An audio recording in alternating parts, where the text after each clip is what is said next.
നമസ്കാരമുണ്ട് കേട്ടോ. എൻ്റെ ഒരു സുഹൃത്ത്, ഒരു പഴയ സുഹൃത്താണ്.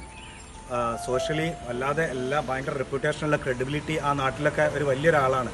അതുപോലെ തന്നെ ഫിനാൻഷ്യലി സെറ്റപ്പായ എൻ്റെ ഒരു സുഹൃത്താണ്. പൈസയും ഒക്കെ ഉണ്ട്, അത്യാവശ്യം എല്ലാ സൗകര്യമുള്ള ജീവിക്കുന്ന ഒരു സുഹൃത്ത്.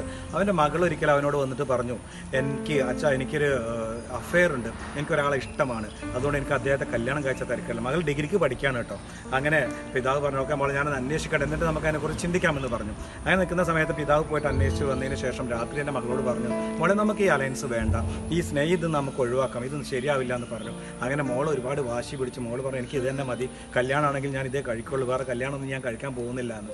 അങ്ങനെ നിൽക്കുന്ന അവസരത്തിൽ അച്ഛൻ പറഞ്ഞു, ഓക്കെ എന്നാൽ മകളുടെ വാശിക്ക് മുന്നിൽ അച്ഛൻ കീഴടങ്ങിക്കൊണ്ട്, അച്ഛനും അമ്മയും കീഴടങ്ങിക്കൊണ്ട് അങ്ങനെ അവനോട് പെണ്ണ് കാണാൻ വേണ്ടി വീട്ടിലേക്ക് വരാൻ പറയുകയാണ്. അങ്ങനെ വീട്ടിലേക്ക് വരാൻ പറഞ്ഞ സമയത്ത് അവൻ വീട്ടിൽ വന്നു.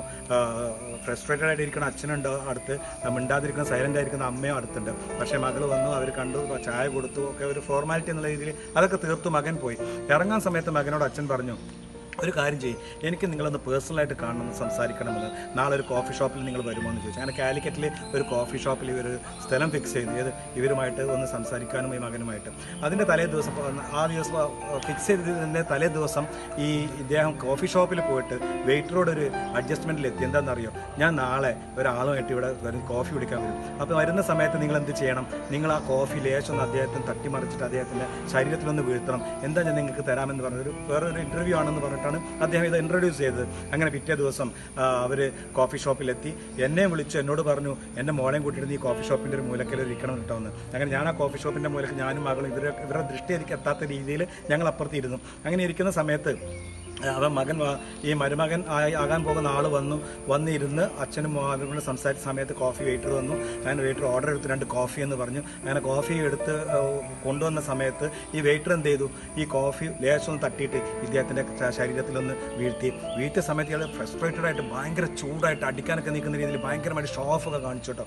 എന്നിട്ടും ഈ പിതാവ് പറഞ്ഞു, അടിക്കല്ലേ, സാരമില്ല, കുഴപ്പമില്ല, അത് ചെറുതായിട്ടും കോഫി വീണതല്ലേ ഉള്ളൂ, അതുകൊണ്ട് നമ്മളൊരു പ്രശ്നമാക്കണ്ട, നമുക്കൊരു കാര്യം ചെയ്യാം, അത് സോറിയാക്കി വിട്ടേക്കുന്നു. ഇയാൾ ഭയങ്കര അടിക്കാൻ വന്ന് അടിച്ച് തള്ളിയിട്ട് അവിടെ. ഇതൊക്കെ ഞാനും അദ്ദേഹത്തിൻ്റെ മകളും അപ്പുറത്ത് ഒരു മേശയിലിരുന്ന് കാണുന്നുണ്ടായിരുന്നു കേട്ടോ. ഇങ്ങനെ അത് കഴിഞ്ഞ് നമ്മൾ പ്രശ്നമൊക്കെ തീർത്ത് ഞങ്ങൾ വീട്ടിൽ ചെന്നപ്പം അദ്ദേഹം മകളോട് പറഞ്ഞു, നീ കണ്ടോ, ഇത്രയും ക്ഷമയില്ലാത്ത ഒരാളാണ് നിന്നെ കല്യാണം കഴിക്കാമെന്ന്. അദ്ദേഹത്തിന് ക്ഷമിക്കാമെന്ന ഒരു കാര്യമായിരുന്നു. ഇന്ന് ഒരു വെയിറ്ററാണെങ്കിൽ നാളെ അത് നീയായിരിക്കും, ശരിക്കും ഓർത്തുകൊണ്ട് ഇവരെ കല്യാണം കഴിച്ചോ എന്നിട്ട് തീരുമാനമെടുത്തു. മകൾ പറഞ്ഞു, ഇങ്ങനെ ഫ്രസ്ട്രേറ്റഡ് ആയിട്ടുള്ള, ഇങ്ങനെ ഒരു ഹോട്ട് ടെമ്പേർഡ് ആയിട്ടുള്ള ഒരാളെ എനിക്ക് വേണ്ട അച്ഛാ, ഞാനത് ഒഴിവാക്കുന്നു എന്ന്. ഇതിലൊരു മോറലുണ്ട്, വലിയൊരു കഥയൊന്നും പറഞ്ഞതില്ല, പക്ഷേ ഒരു മോറലുണ്ട്. നിങ്ങളുടെ അച്ഛനമ്മമാർ നിങ്ങളോട് പറയുന്നത് എന്തെങ്കിലും ഒരു കാര്യം ഉണ്ടാവണം എന്നുള്ളതാണ്.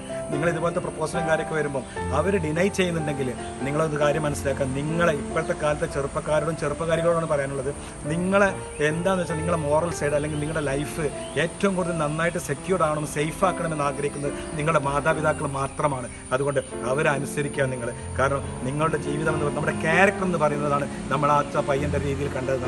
നമ്മുടെ ക്യാരക്ടർ ഒരിക്കലും നമ്മുടെ സ്വഭാവത്തിൽ മുന്നോട്ട് കാണിക്കുന്ന പോലെ ആവില്ല. ക്യാരക്ടർ എന്ന് പറയുന്നത്, നമ്മുടെ സ്വഭാവം എന്ന് പറയുന്നത്, ആ ക്യാരക്ടറാണ് അദ്ദേഹം ആ വെയിറ്റർ അടിക്കാൻ വേണ്ടിയിട്ട് എണീറ്റത് എന്നുള്ളത്. അതുകൊണ്ട് നിങ്ങളെല്ലാവരും ശ്രദ്ധിക്കുക, നിങ്ങളുടെ മാതാപിതാക്കൾ പറയുന്നത് അനുസരിക്കുക. അവർ പറയുന്നുണ്ടെങ്കിൽ അതിൽ കാര്യമുണ്ടാകുമെന്ന് മനസ്സിലാക്കുക. എല്ലാവർക്കും നല്ലത് വരട്ടെ. ഇപ്പോൾ ഈ തലമുറയിലെ എല്ലാ കുട്ടികൾക്കും ഒരുപാട് ആശംസകൾ നേരുന്നു. നല്ലത് വരട്ടെ. എല്ലാവരോടും ഒരുപാട് സ്നേഹം മാത്രം. Thank you. നമസ്കാരം. Thank U.